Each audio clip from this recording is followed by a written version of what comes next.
자, 이번 단어는 화장과 헤어라는 단어입니다. 그래서 화장할 때 많이 사용하는 이제 색조 화장이 되겠죠. 메이크업 제품. 이 안에 들어있는 이제 색소들에 대해서 우리가 살펴볼 거고요.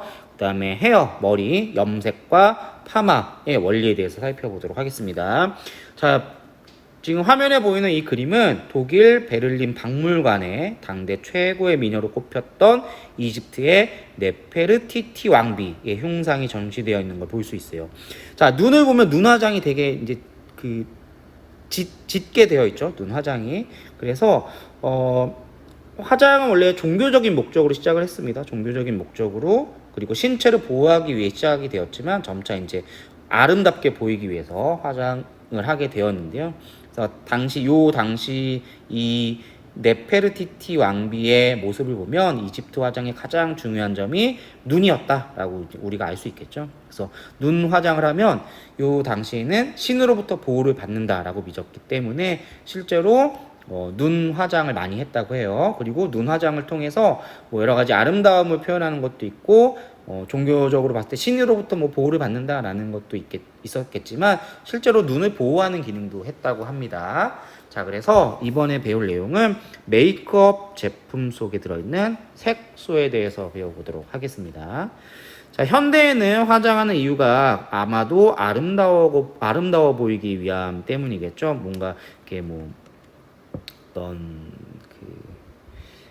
종교적인 목적과 신체 보호의 목적보다는 아름다워 보이기 위해 화장을 하게 되어 있는데요. 메이크업 제품의 핵심은 역시 색소입니다. 색소.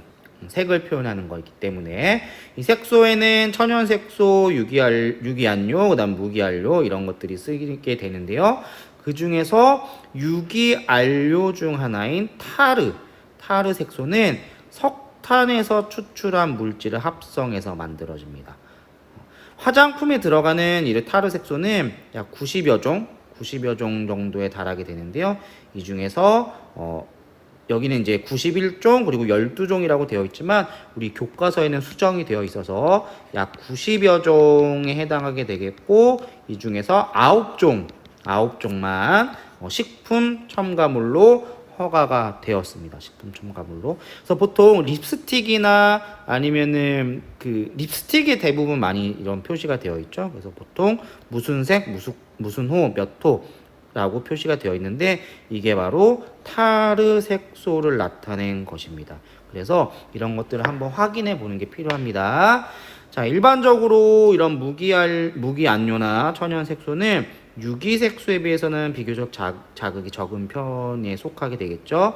하지만 천연색소라고 해서 무조건 안전한 건 아니에요. 무조건 안전한 건 아니고 이제 꼭두선이 색소가 있는데 꼭두선이는 여기 오른쪽에 보이는 것처럼 이런 풀이 꼭두선이라는 풀이고 여기서 추출한 색소가 꼭두선이 색소가 됩니다. 자, 이 꼭두선이 색소는 예전에 사탕 등의 당류 가공품, 그다음에 양갱, 햄, 소시지 등에 사용하는 붉은색을 내는 데 사용된 천연 색소였어요. 그런데 이 꼭두선이 색소가 동물 실험을 해보니 신장암을 유발하는 것으로 보고가 되어서 2004년부터는 사용이 금지가 되었습니다. 그리고 천연 색소는 특유의 맛과 향이 있고 열과 빛 등에 변색되기 쉽기 때문에 사용하기가 어렵다는 단점이 있겠죠. 그래서 현재 화장품에는 유기안료를 이용해서 색소, 다양한 색을 나타내는 색소로 사용이 되고 있습니다. 자, 립스틱에 쓰이는 색소인데요. 이런 식으로 무슨 색, 몇 호라고 아마 쓰여져 있을 텐데요. 이 적색 2호 같은 경우는 미국에서 발암성 문제로 현재 사용이 금지되어 있습니다. 그리고 적색 3호 같은 경우는 알레르기, 천식, 설사를 유발하기도 하고요. 그 다음에 황색 4호나 황색 5호 같은 경우도 이러한 증상을 유발할 수 있습니다. 그래서 이러한 것들은 내가 쓰는 립스틱이나 화장품에 어떤 색소가 들어가 있는지, 무슨 색, 몇 호인지 확인을 해보고 이런 것들을 인터넷에 검색해보면 이런 것들이 어떤 안 좋은 영향이 있는지 여러분들이 다 확인할 수 있기 때문에 이런 걸 한번 확인해보고 좀 사용량을 줄여야겠다 또는 이런 제품은 좀 피해야겠다라는 것들을 선별할 수 있을 것 같습니다. 자, 이런 메이크업 제품은 이렇게 아름다워 보이기 위해서 많이 사용을 하는데요. 이렇게 사용하는 것도 중요하지만 더 중요한 건 뭐냐면 바로 사용한 후에 지우는 게 매우 중요합니다. 지우는 게. 그래서 피부 같은 경우에는 피부는 지질 등을 흡수하는 기능도 하지만 모공을 통해 땀이나 노폐물 등을 배설하기도 하겠죠.